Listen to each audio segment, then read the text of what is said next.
Hello बच्चों, let's read the given question. Which curve may best represent the current deflection in a tangent galvanometer? Option A, option B C, option C B, option D D.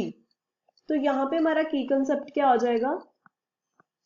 की concept is current deflection.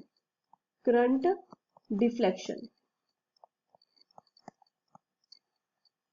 तो हमें पता है कि जो हमारा I होता है, I is directly proportional to किसके होता है? करंट डायरेक्टली प्रोपोर्शनल होता है टैन थीटा के. Means curve C is the, जो हमारे पास सी कर्व है वो इसका सही ऑप्शन है. कैसे, वो हम देखते हैं.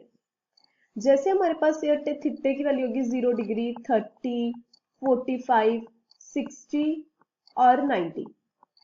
टैन थीटा हमारे पास 0 पे कितना होता है? 0 होता है. 30 डिग्री पे हमारे पास कितना होता है? 1/√3.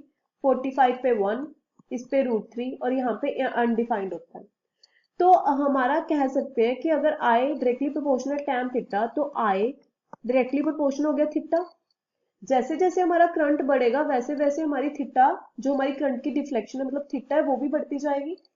तो यहां से हमने देखा कि जो हमारी ए कर्व है, जो हमारी ये वाली ए कर्व है, यहाँ पे जब हमारे पास थीटे की वैल्यू, जब हमारे पास थीटे की वैल्यू बढ़ रही थी, यहाँ पे थीटे की वैल्यू बढ़ रही थी, बट हमारे पास जो आई है वो नहीं बढ़ा, वो 0 पे ही रहा यहाँ पे. तो यहां से हम बोल सकते हैं कि जो हमारा ए है वो गलत हो गया. अब हम डी को देख लेते हैं. अगर हमने डी को देखा तो यहाँ पे जैसे हमारे पास करंट बढ़ा, करंट बढ़ने पे पहले तो हमारे पास थीटा भी बढ़ रहा है, यहाँ पे बढ़ रहा है, बट उसके बाद क्या हुआ? यहाँ तक बढ़ा. पर उसके बाद जो जैसे जैसे हमारा करंट बढ़ रहा है, जो हमारा थीटा है वो क्या होना हो गया? थीटे के इंक्रीज से क्या हो गया? आई की कम हो. तो यहाँ पे जैसे हमारा थीटा इंक्रीज हो रहा है पर आई हमारा क्या है? वो क्या हो रहा है? डिक्रीज हो रहा है.